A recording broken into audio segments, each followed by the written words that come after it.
Soviet Union has made it plain that they not only believe that a nuclear war is survivable, they believe that it is winnable.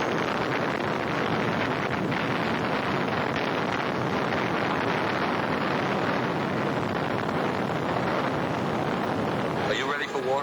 I certainly am. Right now? That's right. Do you think the American people are? I don't know.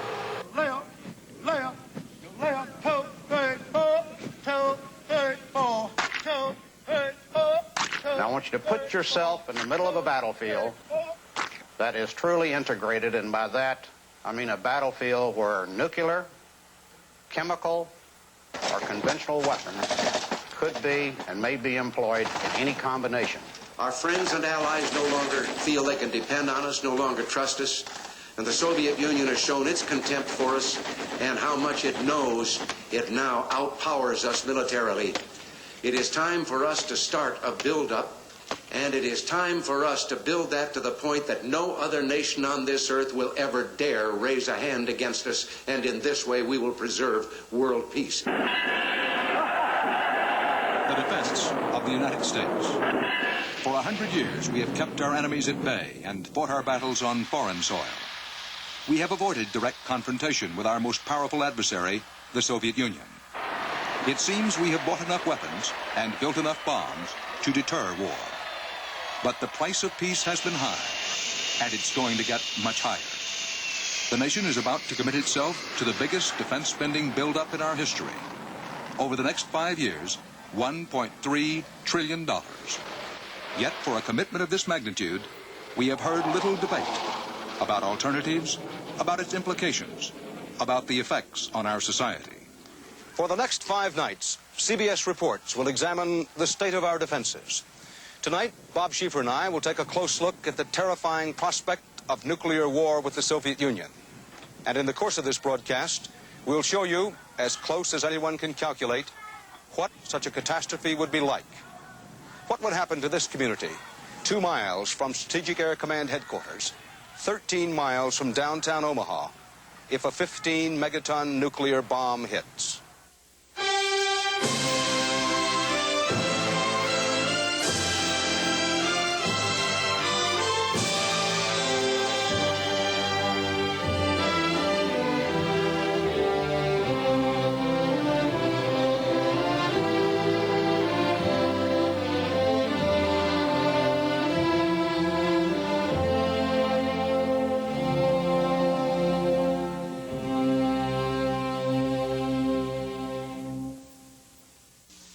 This is an Air Force mock-up of a Minuteman missile nose cone. It's not much taller than a couple of steamer trunks, but when you're carrying this kind of baggage, check how it's packed.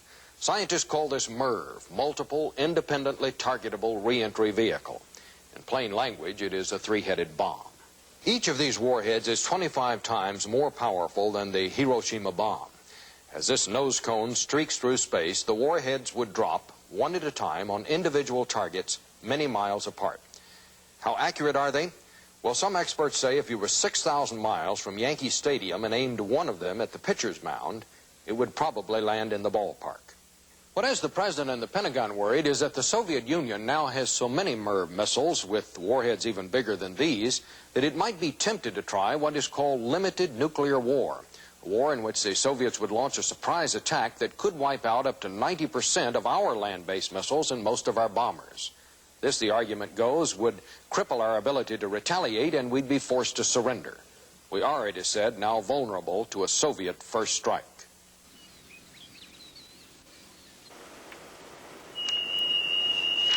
This is where we'd know we're at war, and this is how one Pentagon scenario suggests it might happen. Missile warning, this is Beale. Stand by for confidence reporting. Radar consoles pick up the incoming missile. SCO, no malfunction. Missile warning, no malfunction. Keep trying. Missile warning, this is Beale. Confidence is high. I repeat, confidence is high. Roger, we've got 32 targets in track and 10 impacting points. I want to confirm, is this an exercise? Roger, copy. This is not an exercise.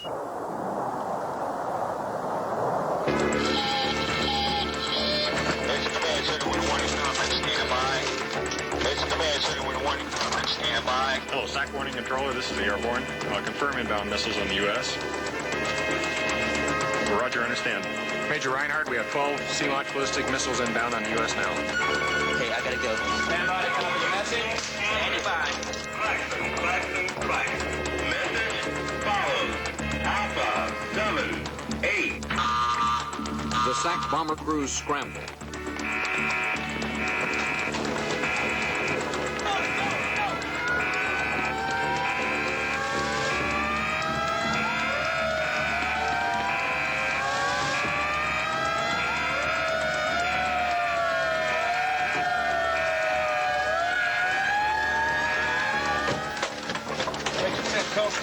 Batteries on, interphone.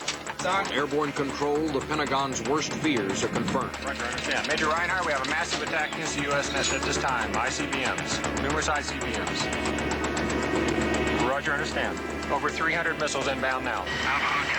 The bombers get off the ground just as the first missiles hit. Topside! Gotta get out of here! Let's enable the missiles. Program flight switch, enable. Flight all, LFO. Unlock code inserted. The missile crews race to get their missiles launched. Unlock codes inserted. Enable switch, enable. Enable. Coordinate. Enable command. Yes, this is Oscar. We'll be doing all call enable. Thank you. Key turn on my mark. Standing by. 5, 4, 3. Oh my God, we've had a nuclear detonation. What do you want me to do? What should I do? The Soviet Union does believe that a nuclear war is possible, is survivable, and is winnable by them. They have the nuclear edge today to attack our silos, our nuclear weapons, and still have enough left that if we retaliate in any way with, let's say, some surviving submarine missiles or something, that they can attack our industrial centers and our population. And it has been estimated by military intelligence that the casualties in such a war would be 10 to 1 in favor of the Soviet Union. That was 1980. 1 year later, the threat of a Soviet first strike is still being presented as a powerful argument for building new strategic weapons. But when the president worries about a first strike, does that mean we are vulnerable now or that we have lost our nuclear clout? No, says the Navy's Director of Strategic and Theater Nuclear Warfare, Admiral Powell Carter, not by a long shot. Almost from the beginning, I suppose, our defense strategy has been based on a simple concept, that if they launched a strike against us, we would have the capability to destroy their society. Do we still have that capability, Admiral? We believe we do. Again, you're trying to reach inside the mind to the Soviet leadership and determine what is acceptable. We do not have the capability to totally destroy the Soviet Union, and they don't have the capability to totally destroy the United States.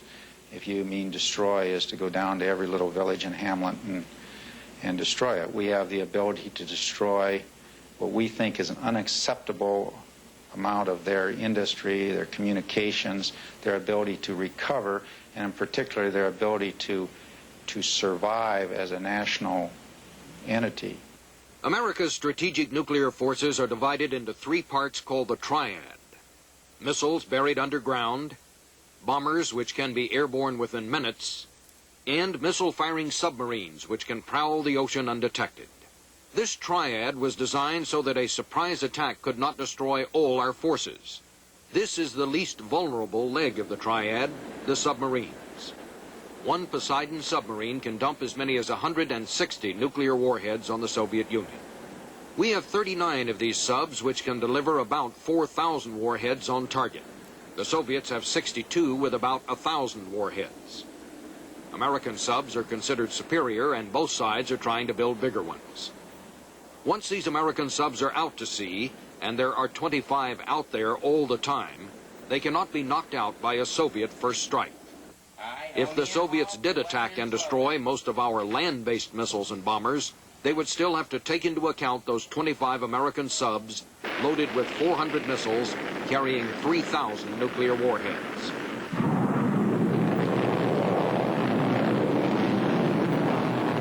The submarine was primarily designed to destroy Soviet industry and inflict unacceptable amount of damage on the Soviet Union. Is it dangerous for us to call the United States vulnerable to Soviet attack?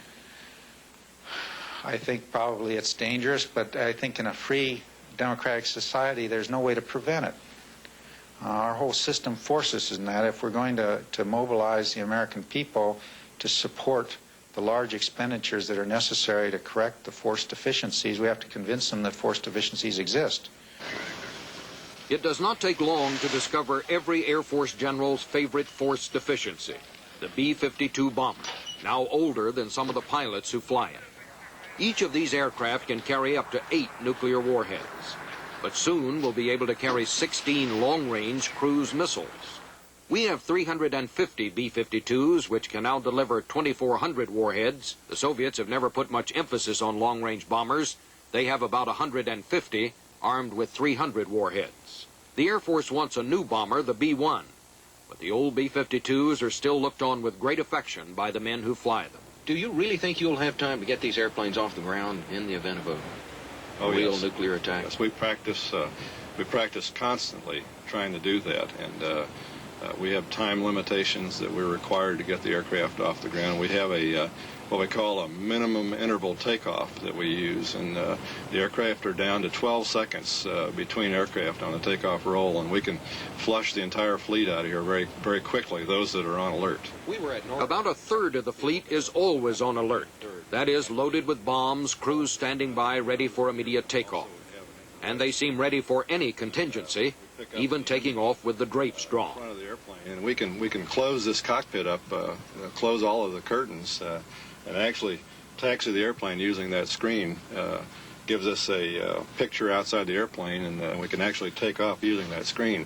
Why do you want to close off the cockpit? Why the curtains? Well, as these airplanes sit on alert, we would probably launch under attack on a survivability type launch, and we would be under the effect of a nuclear attack probably or possibly, and we'd want to keep the pilot from becoming flash blind. From the blast of a nuclear weapon. Right, as he is taxiing out and actually taking off and climbing to altitude. Once he gets to altitude, he should be better off than he is here on the ground. But once the bomber gets to the Soviet border, it becomes a problem of how low can you go. Our best tactic is the low-altitude tactic to penetrate enemy defenses, fly as low as possible to avoid his radars. Flying only a few hundred feet above ground in an old airplane may be one of the scariest rides going. But this is the slow track of nuclear war. Critics argue that nuclear war would be over in the 6 to 10 hours it would take these bombers to reach their targets. Pilots counter that's an asset, that because they are slow, the bombers are the only delivery systems that can be turned around after they are launched. There is no debating that these behemoths, the land-based missiles that make up the third part of the triad, would be the first on target. We have 1,052 of them with 2,152 warheads, the biggest and most powerful and most accurate missiles in our arsenal.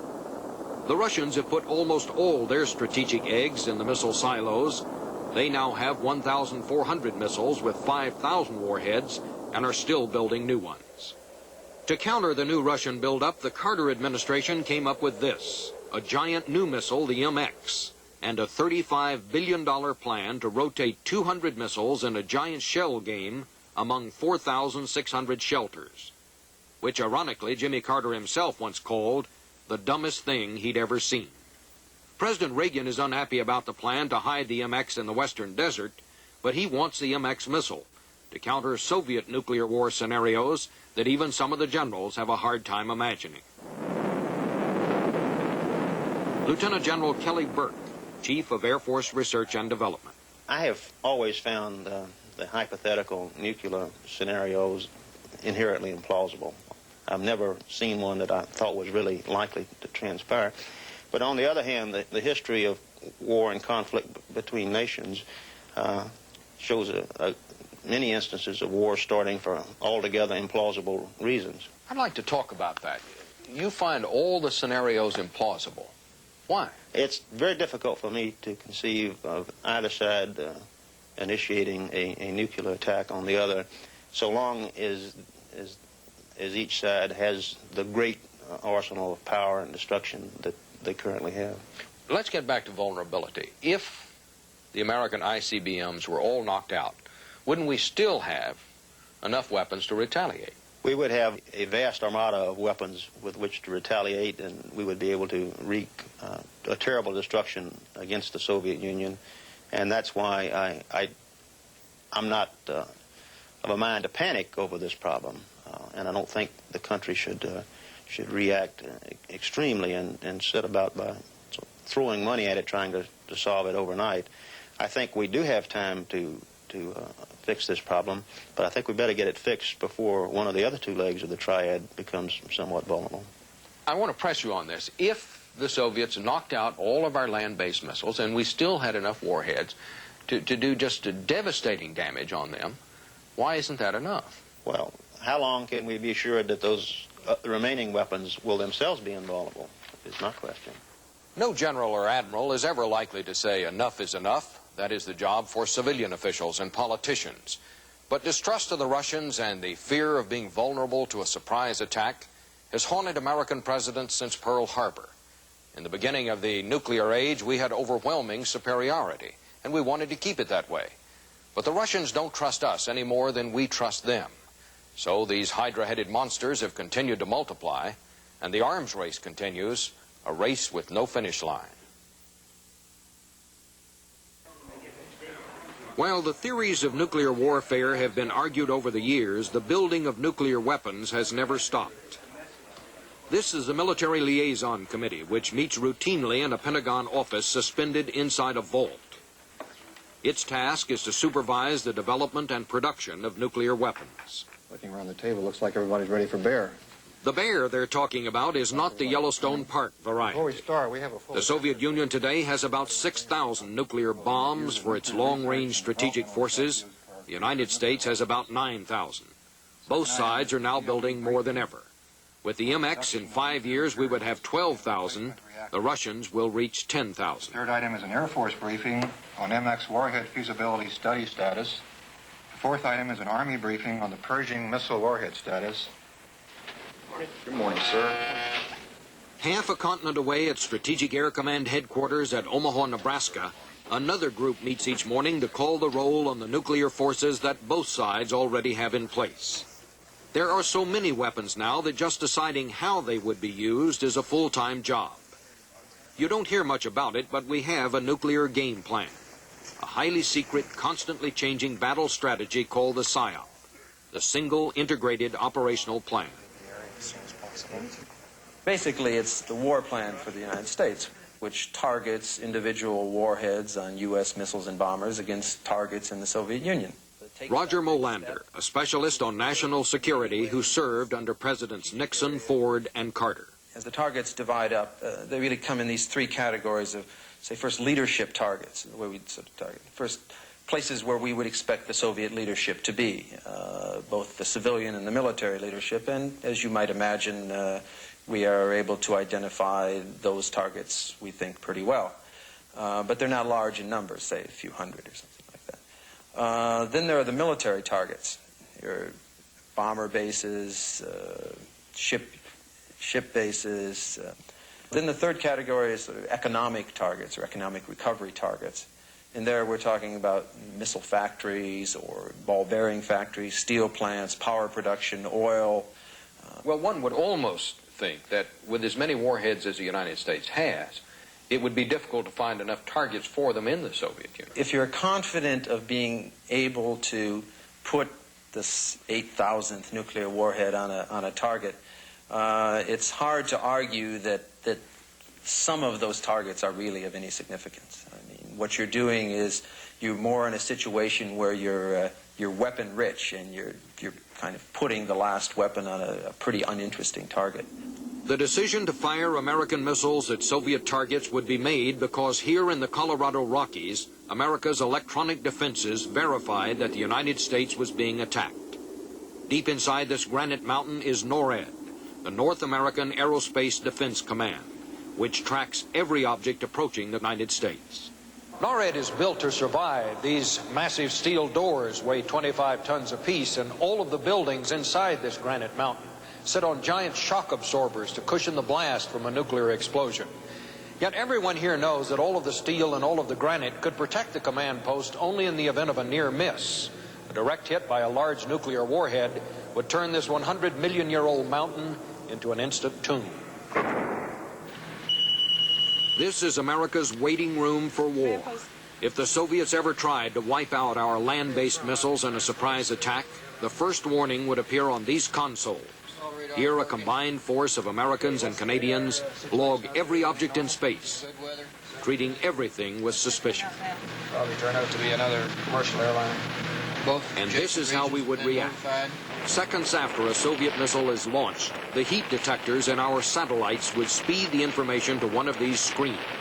General Warren Moore of NORAD. At the outset, we'll have an indication of a launch, and so we'll begin to look at it. Very quickly, the satellite will give you an indication or a fan of where it may be going. And it's looking at it, determining how much power it's got, and it's trying to type the missile itself. At the outset, you're going to have something around 30 minutes warning. By the time it traverses to the point where it breaks the BMU's radar, you've got 17 minutes to go. But I suppose what worries people is there's so little time there. What do you That say? worries us as well. Generally, it's 17 minutes, generally, before the missile is going to hit, before the president is brought in. A half hour, we know that something's coming probably, but 17 minutes we'll be able to define it more accurately. We'd like to improve our ability to present to the president the kind of data that he needs to make that decision. Tell him how many, exactly where they're going. Is it a feint? Is he going after your missile fields? Is he going after the cities? And it all boils down to the fact that in such an attack, he would have a very few minutes to make what would clearly be the most critical decision any president's ever had to make. With 17 minutes to go, what does the president do? Until recent years, the strategy was to ride out the attack, hold all the missiles in reserve, and then decide how to retaliate. Concern that the land-based missiles may not survive a first strike has led the Reagan administration to focus new attention on another strategy: launch under attack. That is, launch some of our missiles the moment the first Soviet missiles explode, but before we know the scope of the attack. Headquarters SAC, General Ellis. Launch under attack has never been official U.S. policy. But the truth is we practice it every year in war games like this one, Operation Global Shield. General Ellis, we have indications of multiple ICBM launches threatening North America. This activity is now displayed on the balcony monitors behind you. SIGNORAD assessment and decision time remaining is also shown. We await your decision on positive control loss of the force for survival. Sir, your decision time is shown here. Launch the force under positive control. I'm going airborne. General Ellis and the SAC bomber fleet go on full alert. Then the narrator of this Air Force film announces the decision to launch under attack. The simulated enemy strike is confirmed. A mass missile raid on the U.S. is in progress. The order comes in from the president. Execute the retaliatory attack. Message follows. Tango 6-3 Delta Yankee Tango. 10 seconds to go. Bombs away, pal. Roger.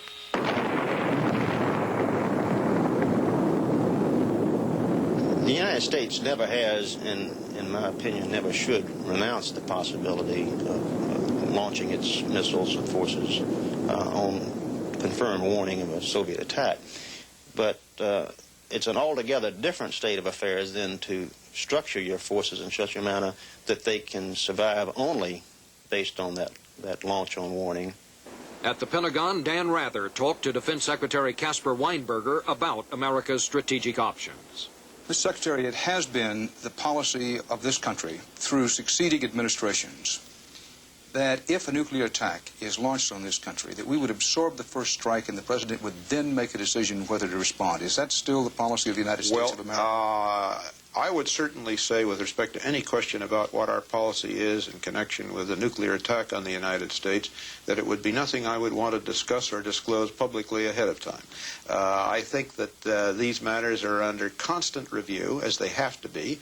This is the ultimate weapon, and would be the ultimate decision that this country would have to make to survive in one form or another.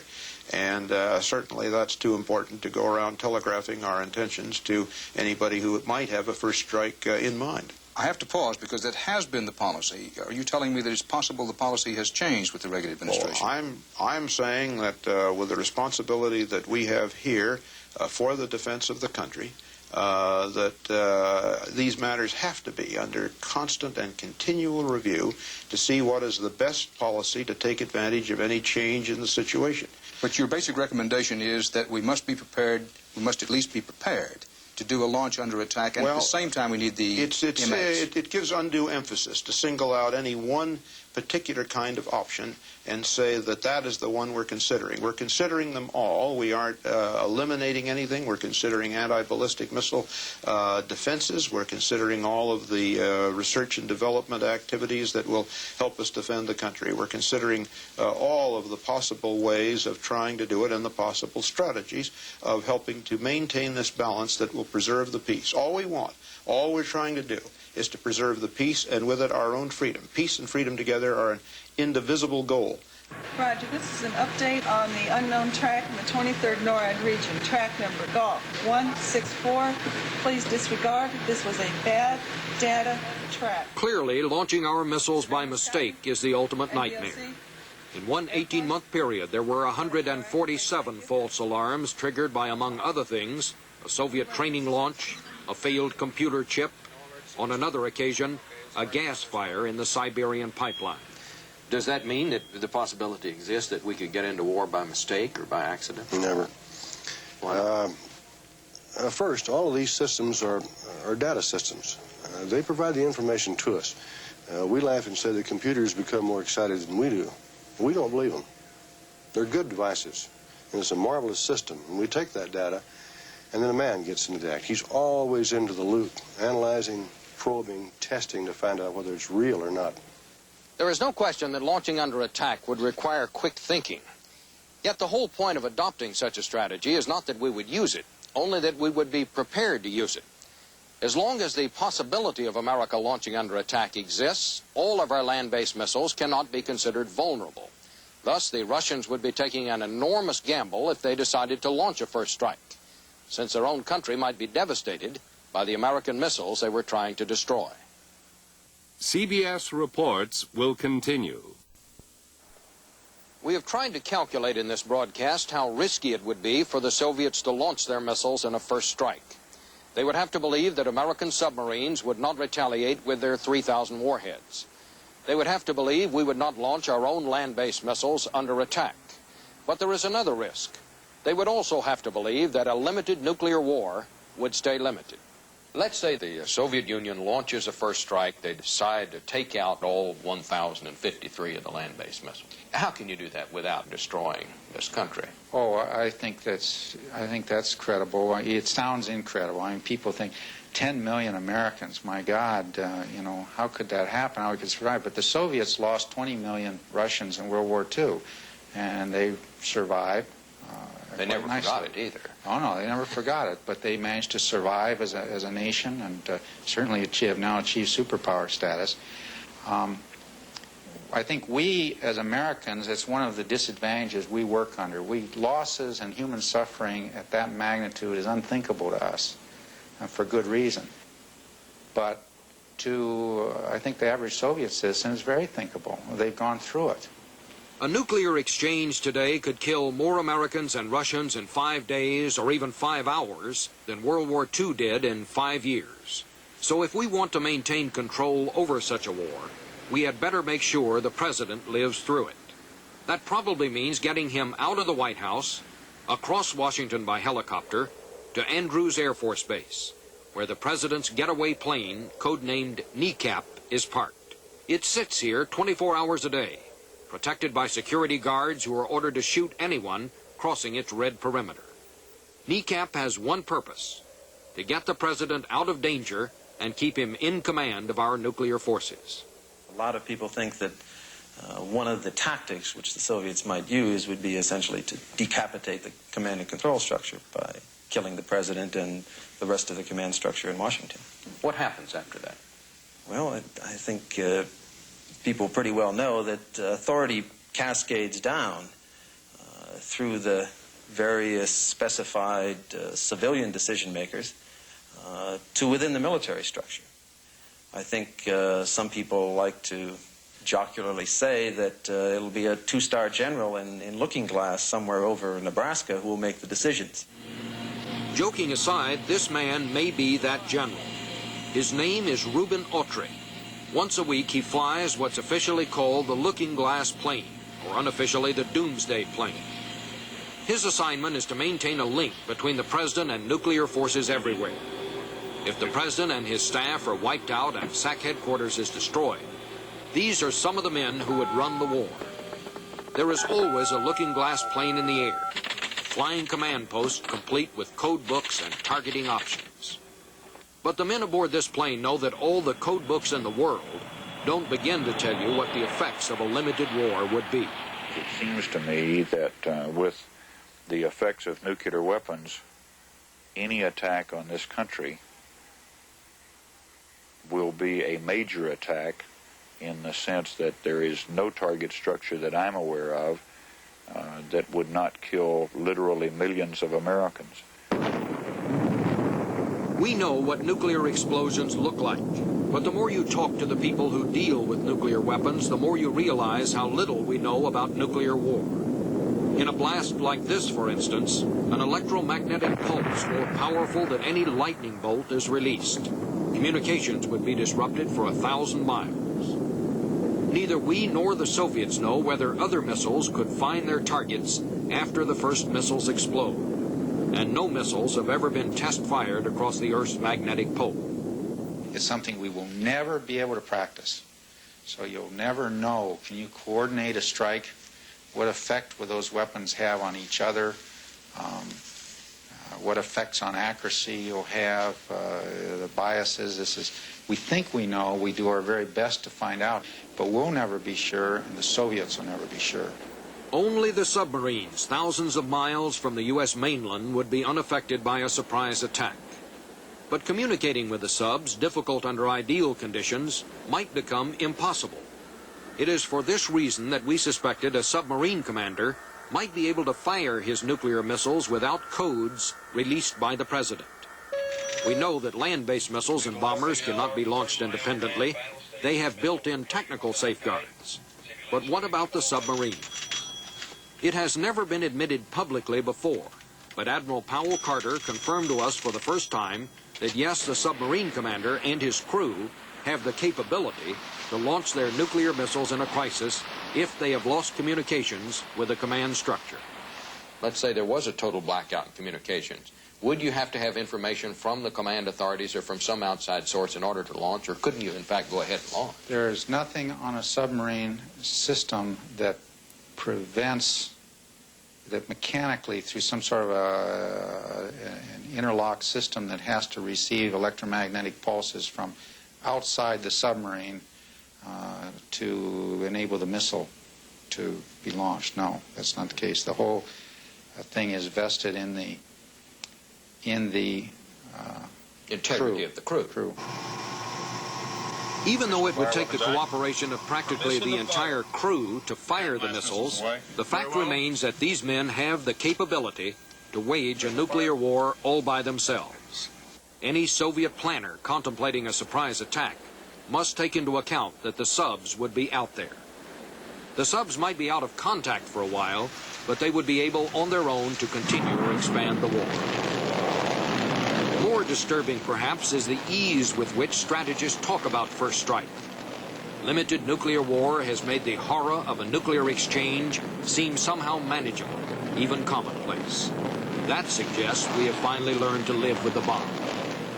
Out in the missile fields of North Dakota, where men control warheads hundreds of times more powerful than the bomb dropped on Hiroshima, it is just another day at the office. Lima, Echo. Okay, let's coordinate the command with everybody else.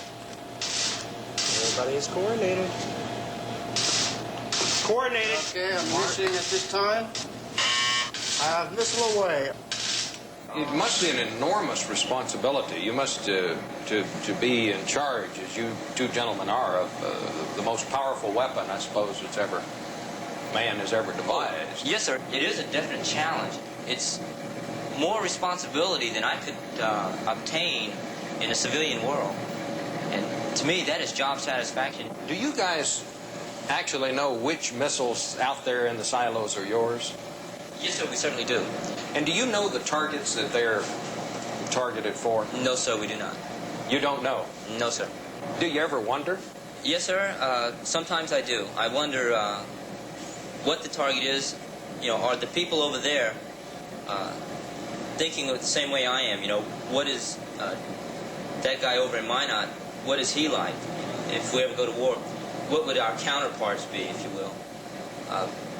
But it's a question really of being able to use the information as opposed to what it is used for.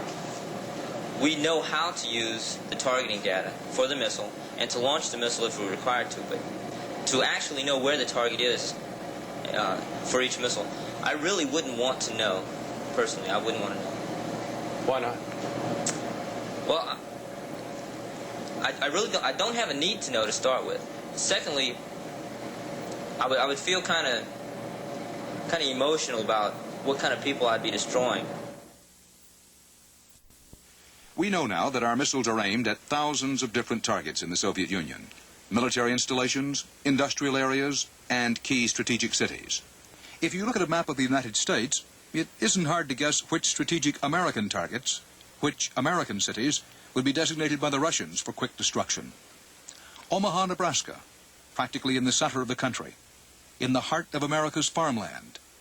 Omaha, on the banks of the Missouri River, between major routes that link Canada with the Gulf of Mexico.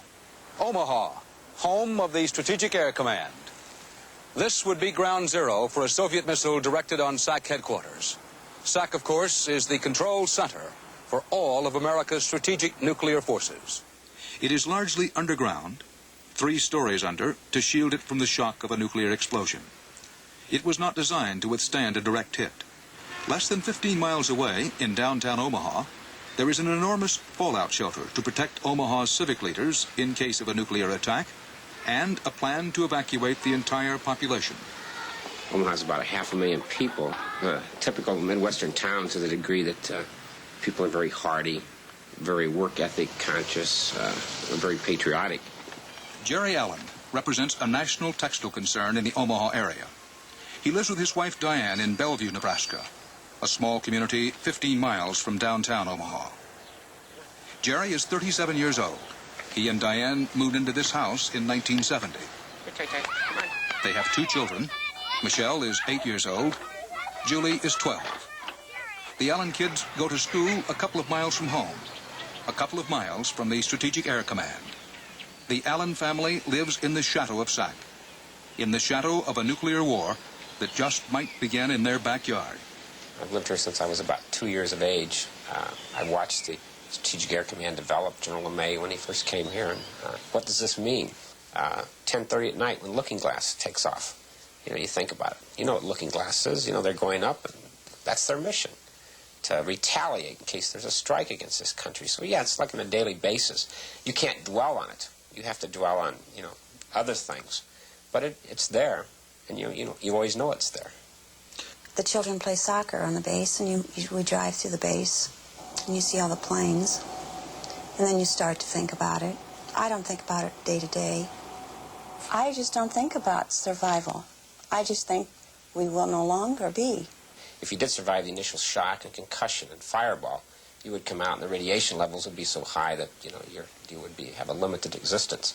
In Omaha, conceivably, underground, you could survive the concussion if you were far enough away in Omaha. But again, the radiation levels would probably be so high that, you couldn't survive. I can't imagine. It would be just nothing. There would be nothing.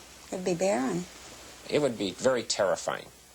I don't know if I would walk down to the bomb shelter knowing my family and everybody I know here is probably going to die right then. I don't know if I'd go down to the bomb shelter. What is there to do? There's nothing. There's no place to go. I can't run home. There's no place to go. You don't do anything. You say a prayer. That's all. In the next 53 seconds, we will show you what would happen when one 15-megaton nuclear weapon explodes in front of SAC headquarters. Mrs. Allen will be at home. Her children will be at school. Her husband will be 17 miles away at work.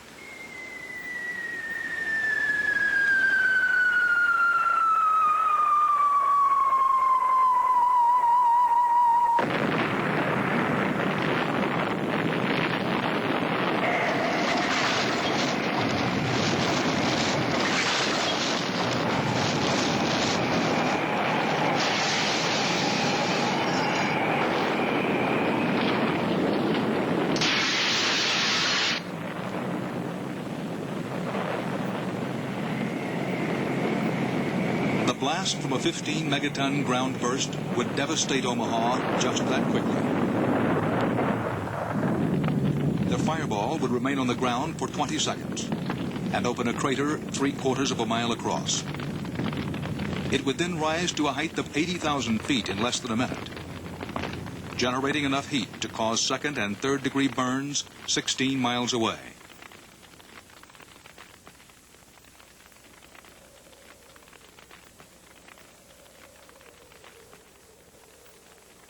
"15 megatons is 1,050 Hiroshima explosions at the same moment in the same place.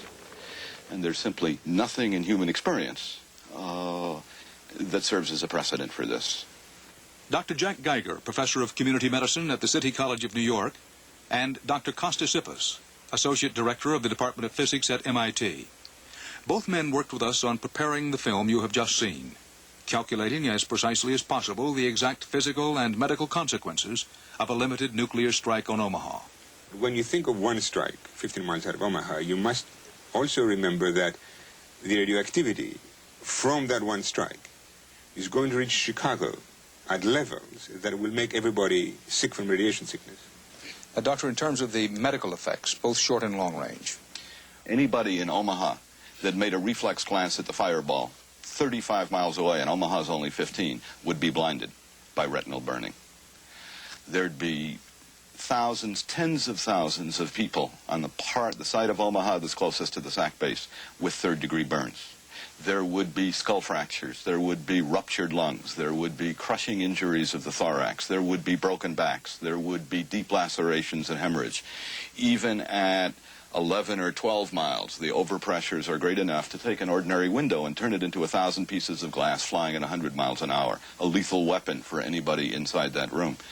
And that's not including the very high probability that with all of these fires, all of the ignition points, all of the gasoline stations and boilers and broken steam lines and so on, that a mass conflagration or firestorm would develop and simply burn all of Omaha for the next 6 or 8 hours. The reason that's important is that anybody that was in a shelter would be dry roasted as in a crematorium. The temperatures get to be 800 degrees centigrade. The oxygen in the shelter is evacuated. Our limited experience of firestorms in conventional war in Hamburg and Dresden in World War II, the only people who survived were those that fled. So you have, let's be very conservative and say 200,000 seriously injured people with all of these kinds of injuries. We have never in human history had 200,000 people seriously injured at one place, at one moment, with the possible exceptions of Hiroshima and Nagasaki. Things have changed in 3 very important ways now. One is the size that Dr. Geiger spoke about. The weapons now are 70, 100, 1,000 times bigger. The other is that in the Hiroshima case, you had one weapon on one city.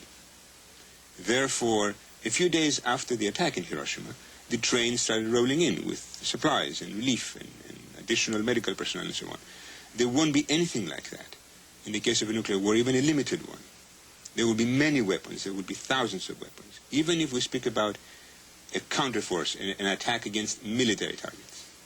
And the third and most important thing is that in the Hiroshima case, the weapon exploded in the air. So all its radioactivity was taken up and spread out in the stratosphere. in the case of an attack against military targets, against silos and against airfields, the weapons will explode on the ground. They will vaporize large amount of earth that will rise with the radioactivity, capture the radioactivity, and bring it back to the earth. So in this case, we're going to have radioactive fallout, which was not there at all in the case of the Hiroshima bomb. Radioactive fallout that, in this one case of the 15 megaton weapon we're talking about, will be 1 million curies. How much is that? The 3 Mile Island, the accident 3 Mile Island, released 17 curies. In this country, the most advanced medically in the world, or certainly at the very minimum, one of the most advanced medically in the world, are we geared medically to cope with a disaster on this scale? Not at all. The number of third-degree burns in Omaha, even with the attack we have talked about, would almost certainly exceed the number of intensive care burn beds in all of the United States. Now, we could withstand the rupture of the social fabric in Omaha, period. But somewhere between Omaha and a 1,000-weapon attack at our land-based missiles, there'd come a point at which the social fabric of the United States, of the nation, would be so badly ruptured as to make life impossible in anything like current terms. We've talked about a 2,000-weapon strike on the United States, and it's your judgment that that would destroy this country certainly as we know it. As a functioning Indeed, as a functioning social entity. Would 2,000 weapons, those same 2,000 weapons dropped in the Soviet Union, destroy that country? Much earlier, much before the 2,000 weapons. You see, it's been my concept. Because they're more concentrated. It's been my impression for so many years that the Soviet Union would stand a better chance of surviving a 2,000-weapon strike than we would. It depends on what you mean by survival. And when you then talk about their concentration of industry as related to ours, when you talk about their concentration and total number of refineries for oil and the like, they are more vulnerable. They look better only if you look at the dispersion of population and think in terms of biological survival. But biological survival is just postponing death if you don't have the social infrastructure left. And their infrastructure is, if anything, more vulnerable than ours.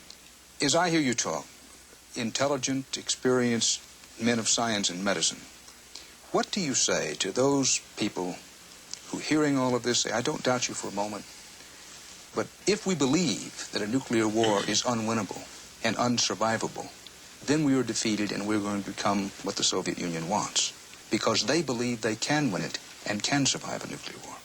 My response is that I don't think for a second that they believe that. They know the physics, they know the biology, they know the calculations as well as we do. I don't think conflict in the world is going to end. I think nuclear conflict, nuclear resolution of conflict, will end the world. In the history of mankind, we've always thought in terms of killing the enemy so we can survive. I mean, since we first considered ourselves into communities, that is not true anymore. If you attempt to kill your enemy by nuclear weapons, you will also die. So we're in an entirely new mode, in an entirely new environment, in an entirely new ecology of survival. For the first time, you cannot ensure your own survival by killing the enemy. The enemy surely can be killed, but you will also be killed assuredly yourself. One 15-megaton nuclear weapon exploded near Omaha would result in approximately 132,000 deaths by fire, 1.5 million deaths from radiation sickness. Total dead, over 2 million in 6 weeks' time. The defense of the United States, the defense against nuclear war that could begin here in Omaha or in dozens of other communities, is still, for most people, the stuff of science fiction. But first strike and launch under attack are strategic options just as real as the warheads and missiles that inspired them. Tomorrow night, we move the battleground to Europe. The nuclear threat is the same. Only the size of the missiles, the distances they must travel, and the names of the targets have changed. Tonight, it was Omaha. Tomorrow, it could be Warsaw, Paris, or Berlin. Until tomorrow night, for CBS Reports.